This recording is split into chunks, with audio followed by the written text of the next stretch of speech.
So I was recently talking with my friend Zach over at the InGen Incident on Instagram, and he had asked me if I had come up with a color match yet for the Albertosaurus, because he wants to finish the sort of half-painted factory job that's on the figure right now. And that got me thinking that that would make a great topic for a repaint video. So I'm going to approach this repaint the same way that I did the Seat's Microrum. If you haven't seen that video, link will be down below and also at the end of the video. You can click on it and watch it, but basically what I'm going to do is play off the factory colors on this figure, play off the greens. I'm going to finish painting the burgundy on the back, and I'm going to paint the belly side of it. I'm going to go over basically the primary colors, the two primary colors that you would probably want to do if you wanted to keep this super basic. I am going to enhance it just a tad bit more. I'm going to darken that belly, and I'm going to go over those colors as I'm doing it.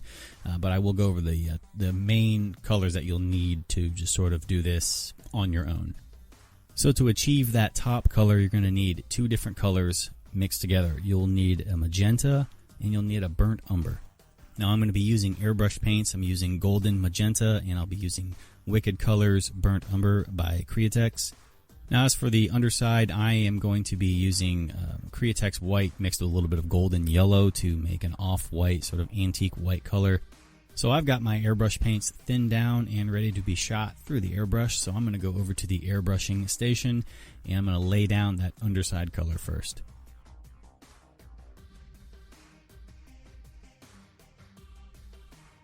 Cleaning up airbrush overspray is actually relatively easy since nothing has been sealed yet. I can just take a Q-tip dipped into some rubbing alcohol, and I can go along the edge and I can clean up all that white overspray.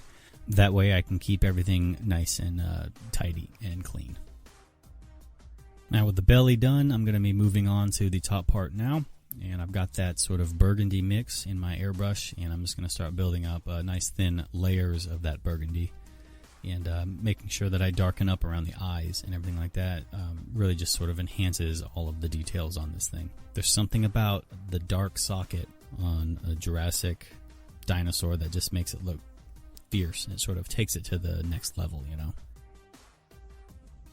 I'm adding some extra burgundy color on the front parts of the legs with the airbrush. To achieve this without the airbrush, you would probably want to heavy hand dry brush the very front parts of the legs, and then light dry brushing as you get towards the center part of the legs where the scar is. You know, you want to ease up on your dry brushing, very lightly feather it and blend it to where it kind of gives it that fade effect. So now I'm going in with some olive green paint, and I'm actually just picking out some of the pebbles on the face, the lower jaw area. Most of these aren't even going to be able to be seen by the naked eye, or my camera probably won't even pick them up once I put the wash over it, but I just wanted to be sure that I added some extra pebble detail on the lower jaw before I threw my wash on. Just kind of gives it some extra texture and some extra detail. So as I mentioned earlier, I'm going to darken the lower jaw and the underside, and for that I'm using olive drab mixed with a little bit of transparent burnt umber. And the lower jaw, even from the factory, is just too light in my opinion, and for my taste. It's too similar in color to the teeth, and they just sort of all blend together, and I think having the underside and that lower jaw darker will help the teeth sort of stick out more. So I am going to paint these scars. They are very bright red on the factory figure, and I'm going to go over them with a little bit of flesh tone, a little dark flesh tone, thin down inside that scar. And once that's dry, you can give it a little wash, a red wash or a nice dark shade wash, just to sort of darken that down a little bit. But this will help the scars kind of stick out just a little bit, make them look a little bit more realistic. So now I'm going to do a nice heavy-handed dry brushing with a light olive green, and that's going to bring out all of the details and highlight everything. And I'm doing it a little bit brighter because I'm going to give this thing a nice shade wash after everything dries. So after the dry brushing part is done, I'm going to paint the claws black, I'm going to touch up the eyeballs. They're going to be painted orange again, just like the factory color. And then after all of that is dry, then I'm going to go with a nice thin, it's a transparent burnt umber, you know, the secret weapon. I've got it thinned down with a little bit of rubbing alcohol, just to sort of help, you know, speed up the wash process, basically. And I'm going to wash everything from tip of the tail all the way up to the top part of the head, right?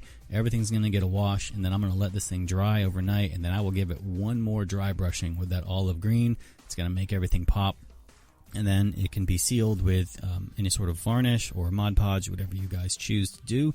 And that's pretty much it for this repaint. So I hope you guys enjoyed this video. You found the information provided useful and it's helped you out.